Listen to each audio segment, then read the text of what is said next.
Varahi view ವೀಕ್ಷಕರಿಗೆ ಸ್ವಾಗತ ಸುಸ್ವಾಗತ. ವೀಕ್ಷಕರೇ, ಭರಣಿ ಮಳೆ ಬಿದ್ದರೆ ಧರಣಿ ಬೆಳೆ ಬೆಳೆಯುವುದೆಂದು ವಾಡಿಕೆಯ ಮಾತು. ಹೌದು, ನಿನ್ನೆ ಸುರಿದ ಗಾಳಿ ಹಾಗೂ ಭರಣಿ ಮಳೆಯ ಒಡನಾಟದಿಂದ ಮೊಳಕೆ ಹೊಡೆದಿದ್ದ ರೈತನ ಕನಸು ಭಗ್ನ. ಹೌದು, ಇನ್ನೇನು ಹತ್ತಿರದಲ್ಲೇ ಕೈಗೆ ಸಿಗಬೇಕಾದ ಮಾವು ಬೆಳೆ ಗಾಳಿ ಮಳೆಯಿಂದ ಧರೆಗುರುಳಿದಿದೆ. ಮಾವು ಫಸಲು ಅವಿಭಾಜಿತ ಜಿಲ್ಲೆಗಳಲ್ಲಿ ನೀರಿಲ್ಲದೆ ಹವಣಿಸುತ್ತಿರುವಾಗ ಬೆಂಗಳೂರಿನ HN ವ್ಯಾಲಿ, KC ವ್ಯಾಲಿ ಅಂತ ಕೊಳಚೆ ನೀರು ಶುದ್ಧೀಕರಣ ಮಾಡಿ ಬಿಟ್ಟಿದ್ದರಿಂದ ಅಂತರ್ಜಲ ವೃದ್ಧಿಯಾಯಿತೇ ಹೊರತು ಬೆಳೆಗಳಿಗೆ ಯೋಗ್ಯವಾಗಲಿಲ್ಲ. ಬೆಳೆಗಳೆಲ್ಲ ವೈರಸ್ ಬಂದು ಮುಗ್ಗುರಿಸುತ್ತಿವೆ. ಅಂಥದ್ರಲ್ಲಿ ಈ ಸಲ ಬಿಸಿಲಿನ ಬೇಗೆಯು ತುಂಬ ಬೆಳೆದಿದ್ದು ಕನಿಷ್ಠ 22 ಡಿಗ್ರಿ ಸೆಲ್ಸಿಯಸ್ರಿಂದ 36 ಡಿಗ್ರಿ ಸೆಲ್ಸಿಯಸ್ವರೆಗೆ ಬೆಳೆಯುತ್ತಿದೆ. ಹೀಗಿರುವಾಗ ಹುಣಸೆ ಫಸಲು ನಂಬಿದ ರೈತರಿಗೆ ಬೆಲೆಯಿಲ್ಲದೆ ಅನ್ಯಾಯವಾಯಿತು.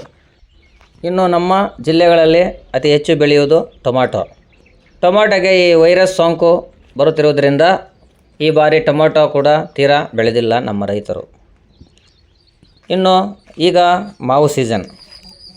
ಈ ಮಾವು ಸೀಸನ್ಗೆ ಒಳ್ಳೆಯ ಬೆಳೆ ಬಂದು ಪರವಾಗಿಲ್ಲ, ಚೆನ್ನಾಗಿ ಬೆಲೆ ಸಿಗಲಿದೆ ಎಂದು ಕನಸು ಕಂಡಂತಹ ರೈತನಿಗೆ ಈ ಗಾಳಿ ಭರಣಿ ಮಳೆಯಿಂದ ತೀವ್ರ ಸಂಕಷ್ಟಕ್ಕೆ ಒಳಗಾಗಿರುವ ಪರಿಸ್ಥಿತಿ ಬಂದಿದೆ. ಈ ಸರ್ಕಾರ ರೈತನಿಗೆ ಏನಾದರೂ ಪರಿಹಾರ ನೀಡುತ್ತದೆಯೇ ಇಲ್ಲವೋ ಕಾದು ನೋಡಬೇಕಾಗಿದೆ.